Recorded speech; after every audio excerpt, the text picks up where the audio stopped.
World hypertension day 17 मई को मनाया जाता है हाइपरटेंशन की अवेयरनेस के लिए, ताकि अच्छे से लोग अपने हाइपरटेंशन का ट्रीटमेंट लें। Hello everyone, I am doctor Gitanjali, consultant obs gynae and infertility at Macure hospital Dwarka. आज हमारा टॉपिक ऑफ डिस्कशन रहेगा हाइपरटेंशन इन प्रेगनेंसी, जिसे हम जेस्टेशनल हाइपरटेंशन भी कहते हैं।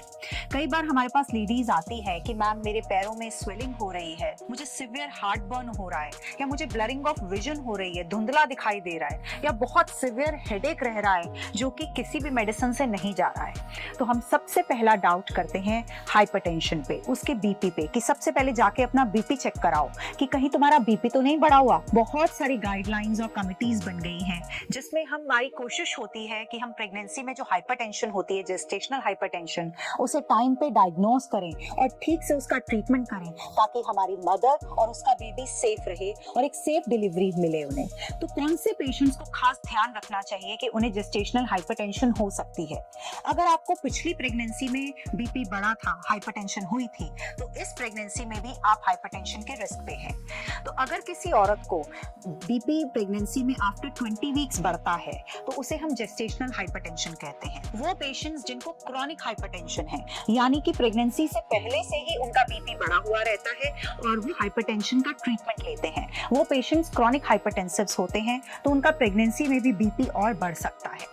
नंबर 3, जिन पेशेंट्स को डायबिटीज है प्रेगनेंसी से पहले से ही, वो पेशेंट्स भी एट रिस्क हैं। नंबर 4, वो पेशेंट्स जिन्हें कोई क्रॉनिक किडनी डिजीज है, किडनी का कोई प्रॉब्लम है, उनका भी बीपी प्रेगनेंसी में बढ़ सकता है। नंबर 5, अगर आप फर्स्ट टाइम प्रेग्नेंट हुए हैं और आपकी एज 40 या 40 से ज्यादा है, तो भी आप eight risk of gestational hypertension है। नंबर 6, अगर आप मोटे हैं, आपका BMI ज्यादा है, ओवरवेट है, then also you are at risk of gestational hypertension. और भी बहुत सारे ऑटो इम्यून डिजीजेस होते हैं, या ट्विन प्रेगनेंसी है, उसमें भी आप ज्यादा एट रिस्क होते हैं। तो हम इन सब पेशेंट्स में उनको पहले से ही विजिलेंट रखते हैं, उन्हें बता के रखते हैं कि ये सारे साइंस हैं बीपी बढ़ने के, तो आपको ध्यान रखना है। अब आता है टाइमिंग ऑफ बर्थ, कि भाई हमारा बीपी बढ़ा हुआ है तो हमारी डिलीवरी कब होगी, क्या जल्दी होगी, टाइम पे होगी, कब होगी?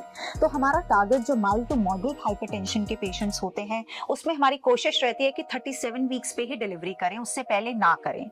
लेकिन जो सिवियर हाइपरटेंशन के पेशेंट्स हैं या सिवियर प्री एक्लेम्सिया के पेशेंट्स हैं, तो उसमें कभी भी मदर और चाइल्ड की सेफ्टी के लिए डिलीवरी करनी पड़ सकती है।